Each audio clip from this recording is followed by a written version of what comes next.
We're looking at two books today, two books with similar themes, not identical themes, similar themes, both written in the 1800s.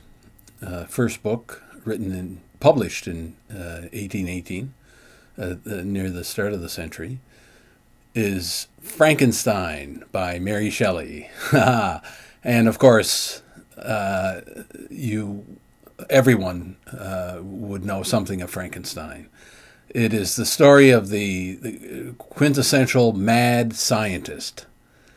And Frankenstein is actually not the name of the creature, but the name of the scientist who builds the creature. And it's a story written by Shelley. If I can recall, they had a dare at some point. Shelley and her husband, and maybe Lord Byron, who could produce the best ghost story. Well, Mary Shelley did, without question. And this book has gone into the ages. It's a story about a scientist who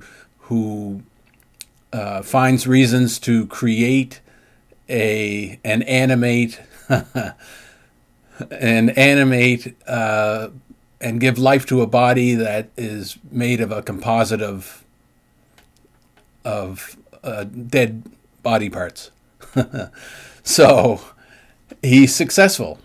And the problem is the monster, feeling that he has been betrayed and that Frankenstein has reneged on a promise, decides to wreak havoc. And in the main of the book, it's Frankenstein trying to put the genie back in the bottle.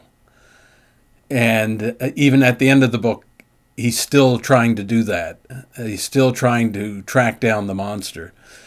And this has been a metaphor for just about everything you can think of. You can use this, it's so elastic that you can use it as a metaphor for almost everything. But in my opinion, the most powerful is technology and industrialism, and how once we create something of such power, whether it be nuclear energy or big electronic platforms, whatever it is,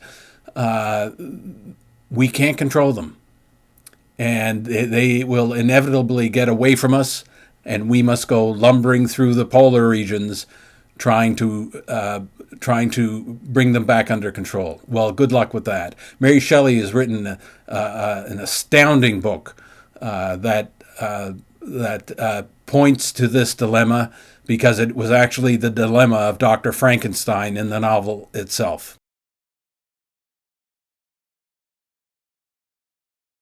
The second book we're looking at is written at the end of the 1800s, 1886, thereabouts. It's written by Robert Louis Stevenson, and the title is Dr. Jekyll and Mr. Hyde. And like Frankenstein, certainly you would have heard of this. Like Frankenstein, it's never been out of print. It's been made into a half dozen movies. Every generation seems to want to make their own version of Frankenstein and Dr. Jekyll and Mr. Hyde, and they share the same protagonist. That is, the main character being a mad scientist, a scientist who goes off the rails and starts dabbling into things that are best left alone. And so Jekyll, the respectable Jekyll, or just on the bare edge of respectability, invents a potion that doesn't create a monster independent of himself. It creates him as the monster. He transforms into Mr. Hyde, who's crude, rude, who is degenerate and depraved, and this is the experiment Dr. Jekyll is toying with. And the story is about how that same thing as Frankenstein, how it gets away from him, how Hyde becomes strong. And anyway, I'll say a word about the writing. The writing is superb. Robert Louis Stevenson is a superb writer. It's not a lengthy novel. It's very succinct, very well done, but has close relation to Shelley's Frankenstein.